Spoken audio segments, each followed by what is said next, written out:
Sinister. All right. Go ahead and start writing this down. Really, what we're talking about today with this first thing, the reaction quotient, you actually did this in your starter today in chapter 24, or in number 24 and 26. But now it's going to actually have a name, and we're going to talk about how you use that to figure out equilibrium stuff. And then this is really all of the official notes. Everything else is examples and how to solve different equilibrium problems. And we're going to go through and figure out, using k values, now that we know how to write equilibrium expressions and solve for k, we're going to go through and use that number to figure out concentrations at equilibrium using the expression. Okay.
In the starter today, you were given different concentration values and you had to figure out K.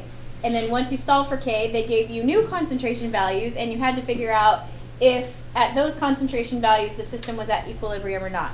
And so all you did was you took the new numbers and you plugged them into your equilibrium expression and figured out if the K values were the same. And if the K values were the same, then it was at equilibrium. And if the K values were different, then it wasn't at equilibrium. And so that's all that this reaction quotient is. So now it just has a different letter than K. And that letter is Q. Q is what you calculate when you plug in numbers and you don't know if it's at equilibrium or not. And you want to figure out if it is, and if it's not, what needs to happen in order to achieve equilibrium. And so in this reaction, we've got H2O, Cl2O, and it is turning into our product over here, and they give us our K value as 0.090. So the question is the system in equilibrium when you have all of these different partial pressures? And so your first step is to figure out what is the equilibrium expression, basically. But now instead of calling it the equilibrium expression, it's the reaction quotient. We're figuring out what is this number at these different values, and we're going to compare it to K. But you write out the expression the same way you would write the equilibrium expression.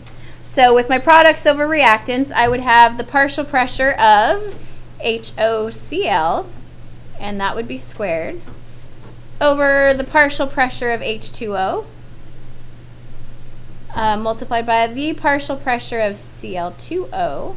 And all you have to do is plug in the numbers that are given. So my partial pressure on the top is 21 torr. That number gets squared. Partial pressure of water is 200.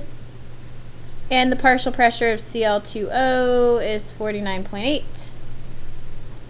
Okay, so we calculate it the same way we calculate K. You end up with an answer of 0.0443. Now I want to compare those numbers. Now right away you can see that they're not the same, so this isn't at equilibrium.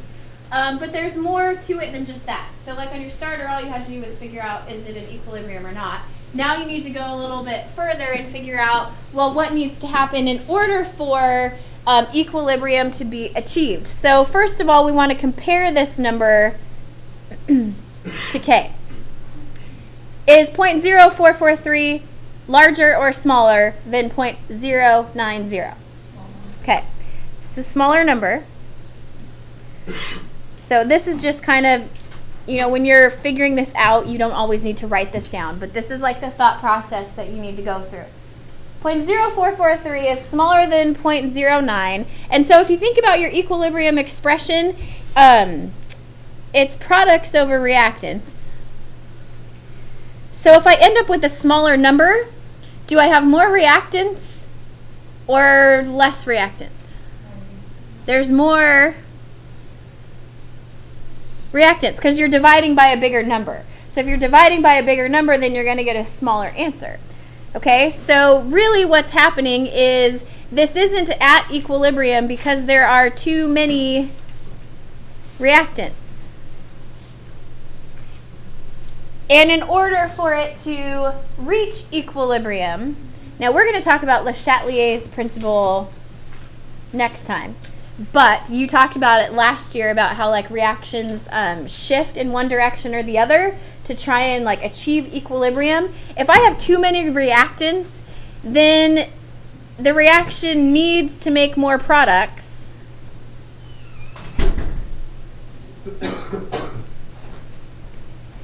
To achieve equilibrium, and so the reaction is going to shift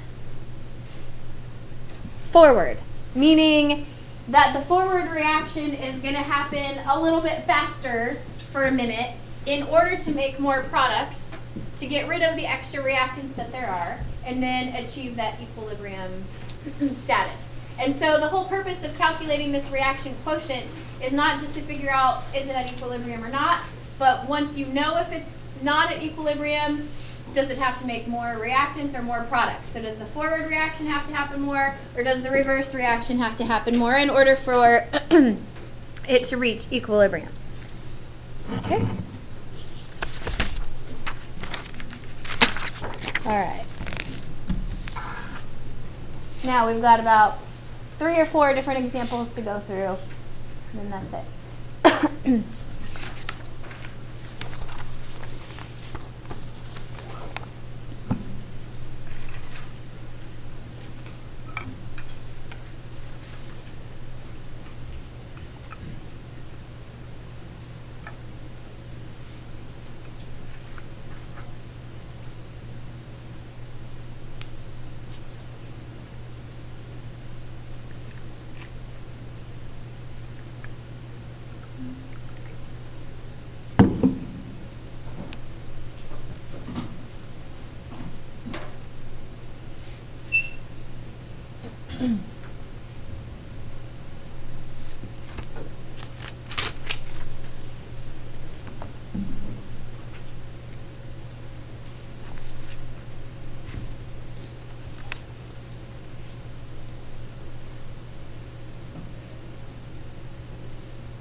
Okay, in this example, we've got NH3 over on the reactant side, decomposing, turning into nitrogen gas, hydrogen gas, and then it's going in both directions. So it's going to be having the forward reaction, the reverse reaction happening at the same time.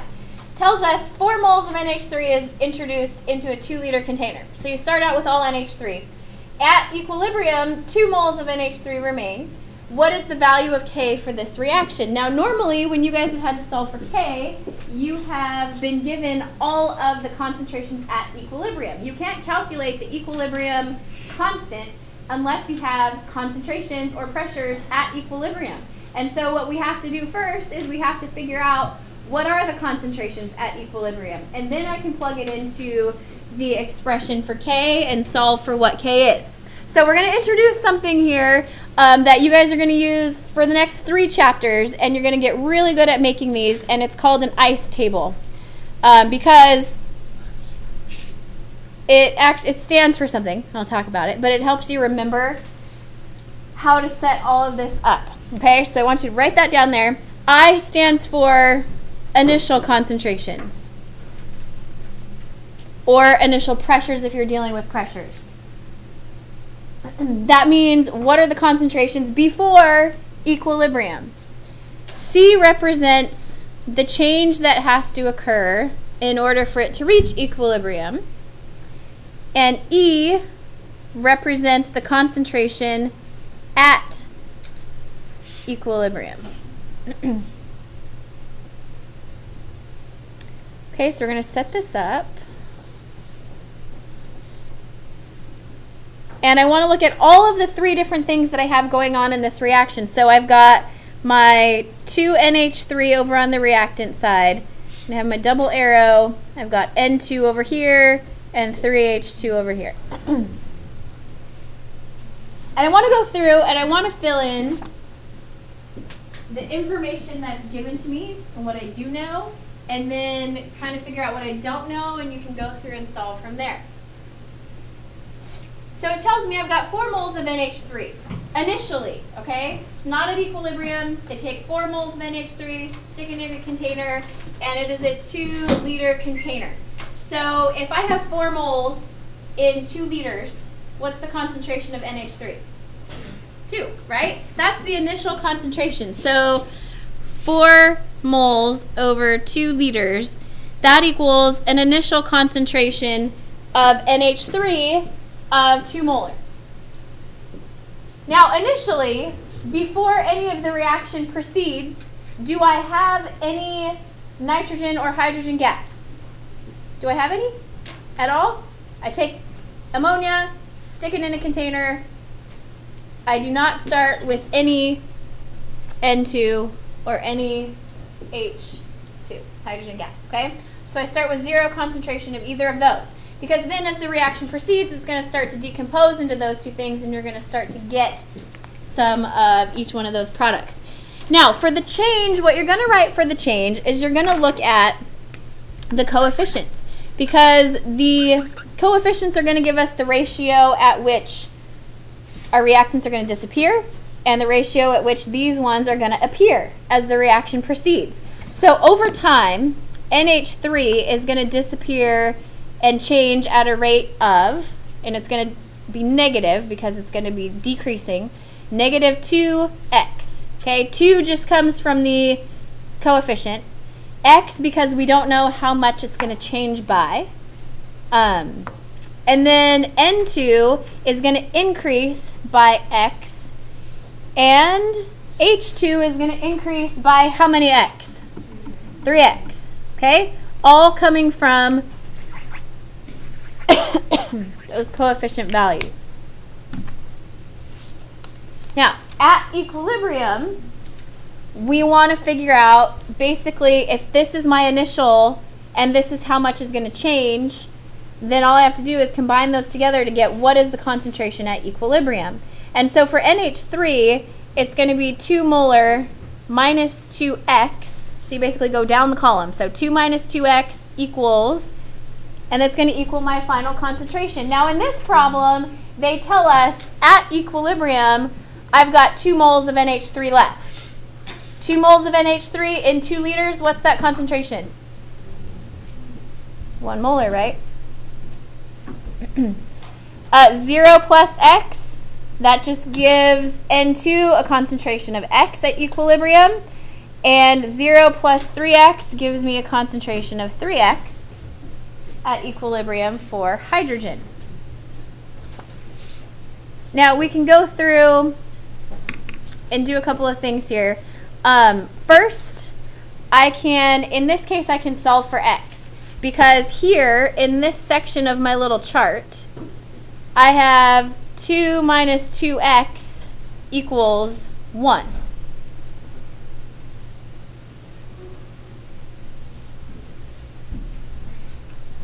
Okay, if I go through and I solve for X, you end up with negative 2X equals negative 1. So X equals 0.5. Okay, so you want to go through and solve for X, and then what you want to do is you want to take your X value and you want to substitute it into all of these expressions at equilibrium, because then you can figure out what the concentration is of all 3 of those things at equilibrium. And so for the concentration of NH3,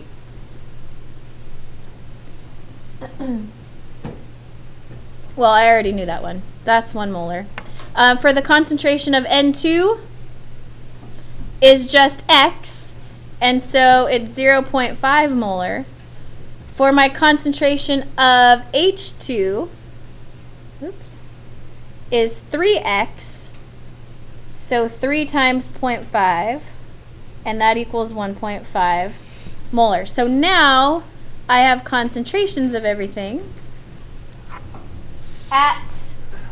those are all at equilibrium. And the question was, what's the equilibrium constant?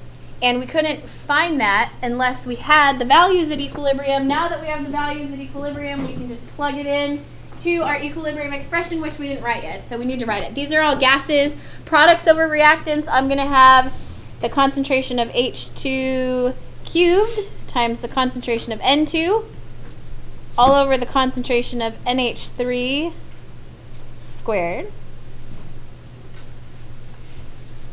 And I can plug in my concentration values. So for hydrogen, concentration value was 1.5. N2 was 0.5. And NH3 was 1. So the K value is 1.69. No units for K. This whole ice table thing is all to figure out concentrations of whatever your products, reactants at equilibrium, so you can use it to solve for other things. Okay, questions on that one? Yep.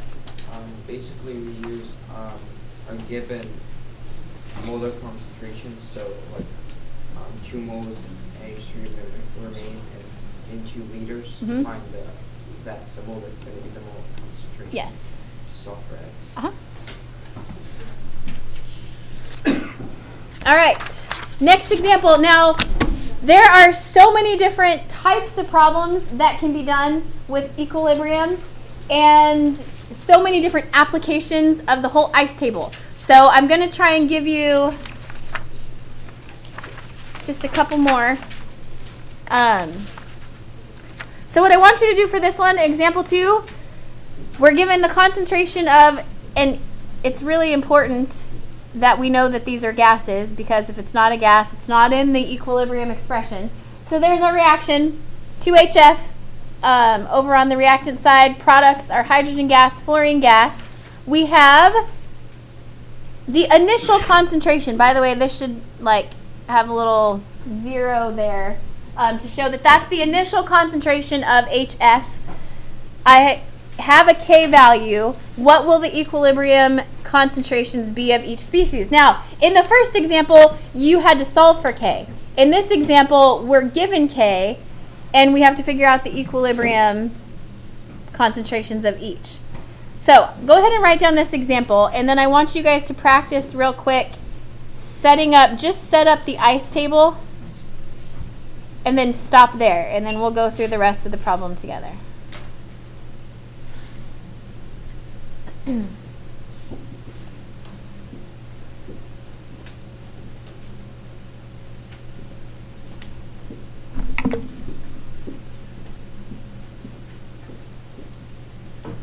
guys can discuss as you set up your ice table.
What does the I represent in the ice table?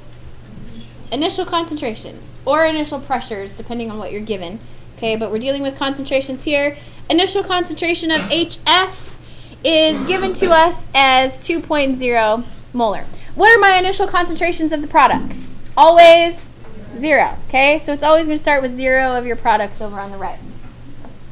The change, you're going to be losing your reactants. So minus how many x? 2x. And then over here, plus x plus x. Okay, in my equilibrium concentrations, I just combine my columns together. So 2 minus 2x here, x here, and x here. That's what your ice table should look like. And now we're going to use that to figure out some stuff. First of all, I'm given the K value. I need to figure out the equilibrium concentrations of each thing. So if I look at my expression for K, it would be the concentration of H2 times the concentration of F2 over the concentration of HF squared. What you're going to do when you're given K and you're not given concentrations, you're going to take these expressions right here, these equilibrium concentrations, and plug them into the equilibrium expression. And I know, so I'll go ahead and plug that in. For H2, I have X. For F, I have X. And then for HF, I have 2 minus 2X, and that's squared. And I know what K is. They give me K in the problem. So that's 1.5 times 10 to the negative 5. And you can go through and do something here. With this one, x times x on the top, what does that equal? It's x squared, right? So that equals x squared. What I can do is I can, in this problem, now there's lots of different things that you need to look for, which is why I'm doing lots of different examples. Because in this particular problem, I have a squared on the top and a squared on the bottom. So what I can do is, and my whole goal for all of this is to solve for x. So I can figure out what are the concentrations at equilibrium. If I can solve for x, then I can figure that out. So if I square root both sides, then you can end up with x over 2 minus 2x equals whatever the square root of 1.5 times 10 to the negative 5 is. If you square root one side, you have to square root both sides. Keep it the same. I'm not going to go through the whole process of solving for x on this, but you can square root this number and you can rearrange and you can solve for x, okay? X is equal to 0.0077. So then you can take x and you can plug it in to all of those things, those expressions for the concentration at equilibrium, because that's what this little row means, and I can figure out what those concentrations are. So for HF, the concentration of HF is 2 minus 2x. So 2 minus 2 times 0.0077. That equals 1.98 molar. So that's the concentration of HF at equilibrium. And the concentration of H2 is the same as the concentration of F2 at equilibrium because they're both equal to X. And so it's just 0.0077 molar. That's the concentration at equilibrium for those two.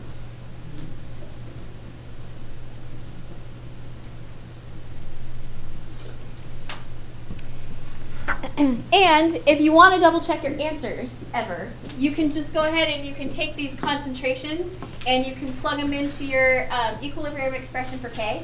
And when you plug them in, you should get your K answer of 1.5 times 10 to the negative 5. And you can check your answers that way to make sure that you've solved for X correctly. And if it doesn't match up, then you did something wrong solving for X. You can do this same exact process if you are solving for, or if you're using partial pressures too. Okay? All right, we're getting there. Oh, sometimes, actually most of the time, you know, on this one, it just so happened that we were able to square root both sides because I had a square on the top and a square on the bottom, and everything was like pretty and nice. But a lot of times that doesn't happen, and you have something that's a little more complicated to deal with that would actually go through and give you a quadratic formula that you would have to solve for. But there's a little bit of a trick with that, and so we're going to talk about that first. Now, I'm not going to go through, I'm skipping example 3 because you don't need to do that. So I'm moving on to example 4. I'm not going to go through the whole, like, here's the problem, set up the ice table, do all of that, solve for X. I'm just going to go through how this applies if you have something that's not as, like, pretty looking as the previous problem. So, let's say, and this is just based on some equation. Let's say that you have a K expression that is NO squared times chlorine, and we divide that by NoCl squared. Okay, so this would be based off of some reaction that would be given to you. So you were given a reaction, you set up an ice table and do all of that. After you set up all the ice table and you plug in all the equilibrium concentrations, you end up with NO is 2x squared times x, and you get 0.5 minus 2x squared.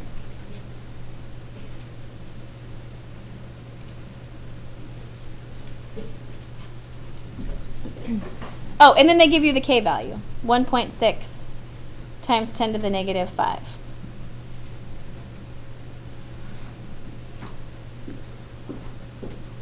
Okay, and then this, remember, this is just coming from if you had all the equations and you had the ice table set up and you ended up with this after you plugged in everything to the K expression. this one's not as easy to deal with because you can't just square root both sides, because on the top you have 2x squared times x, which is really, what is 2x squared? It's 4x squared, right? And then you have another x, so really that's like 4x cubed.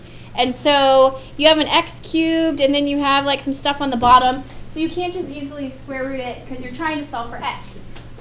What is kind of handy about this, and on the AP test, they only give you these types of problems as far as like you don't have to get any quadratic formulas or anything weird. If you have a very small k value, which, you know, anything times 10 to the negative 5 times 10 to the negative 4 is considered small enough. So k is so small. And let's remember, when we figure out k, it's product stuff over reactant stuff. And so if k is really small, then that means my products are a very small number, okay? Because you're dividing small number by a really big number comparatively, and you get a really small k value. So what that means is that there aren't very many products that are being made. And so you're not going to have the reaction shift to the right very much at all. And so whenever you have your k is very small, oops, your x is also very small. Small enough that it doesn't make a difference if you subtract it from your initial value at all. So what that means is, in this equation, 0.5 minus 2x, this is so small of a number that it makes an insignificant difference amount on the initial concentration. And so you can just assume, to make it easy, that 0.5 minus 2x is just 0.5.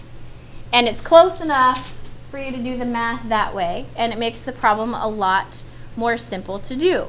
Because then you have 1.6 times 10 to the negative 5 equals, and we're combining these expressions up here. We talked about how that was 4x cubed over 0.5 squared.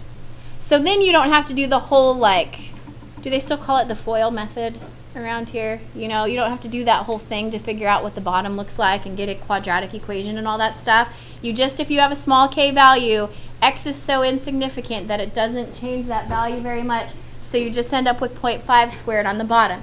Then it's so much easier to solve for x, which you would get 1.0 times 10 to the negative 2. And then you can go back and you can plug it into your equilibrium expressions on the ice table and figure out concentrations at equilibrium. So you're only going to have to deal with questions like that, where your x value is so small that it can cancel out. Now, by the way, can I cancel out this x value? No, it's still there. It's still here. You can only make it 0 if you're subtracting it from an initial amount. So it's only like this part right here where you can take it away, because you're subtracting such a small amount that it doesn't matter. You still need to include it right here. You can't make those 0. Okay, last one. Are you ready?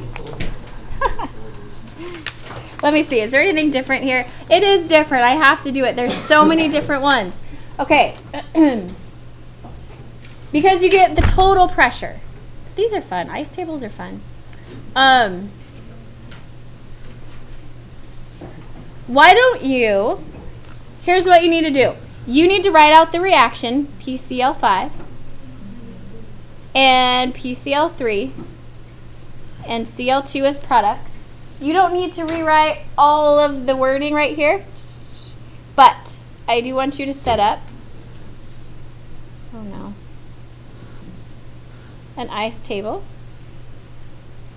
Now I told you it's the same exact thing as setting up an ice table for concentrations. You just start it with initial pressures, the change in the pressure, and the equilibrium pressures. These just mean pressure right here.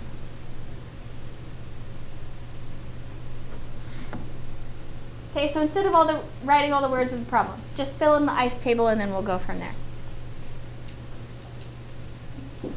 it's not harder, it's just different. So I'll make sure you know all the different things you might be asked to do.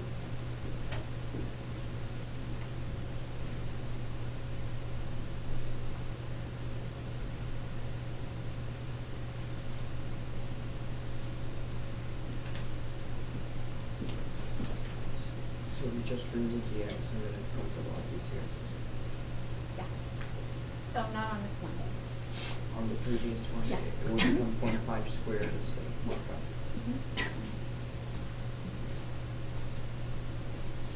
And we could still solve for k either way, but we just do that to make it simple. They give you, oh, you mean x, because you're solving for x. Yes, Yeah. you could do it the other way, it's just a lot harder, so they just, it's over there, cancel.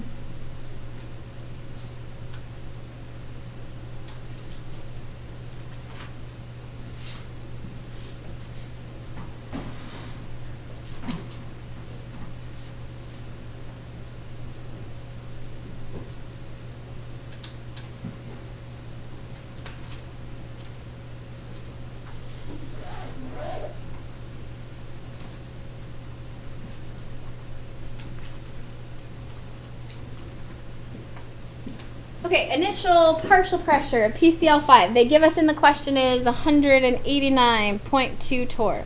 Initial pressures of my product, 0, 0, because I don't have any of it before the reaction begins. The change, they all have the same coefficients, so just minus x, plus x, plus x. So at equilibrium, my pressures will be 189.2 minus x, x here, x here. Questions on the ice table setup at all? Okay, now it tells me the total pressure at equilibrium is 358.7 torr. Calculate the partial pressure of each gas at equilibrium. Now, we know about partial pressures, right? The total pressure is going to be equal to the pressure of PCl5 plus the pressure of PCl3 plus the pressure of Cl2. We know the total pressure is 358.7 torr, and PCl5 is 189.2 minus x. Okay, I'm just taking all of these equilibrium pressures, putting it into this equation. PCl3 is plus x, pressure of Cl2 is plus x. Okay, I can combine all that together and solve for x. So 358.7 torr equals 189.2 plus x, because the negative x and the positive, one of the positive x will cancel. And you solve for x. X is equal to 169.5. You can go ahead and plug those back in right here. So that tells you the pressure of chlorine, tells you the pressure of PCl3, and then you can do 189.2 minus this to give you the pressure of PCl5 at equilibrium, and then you can go through and solve for K by plugging in all of those different values at equilibrium. That is it. Take a break, a couple minutes. And then I've got a couple for you to practice on before you leave today. And some homework.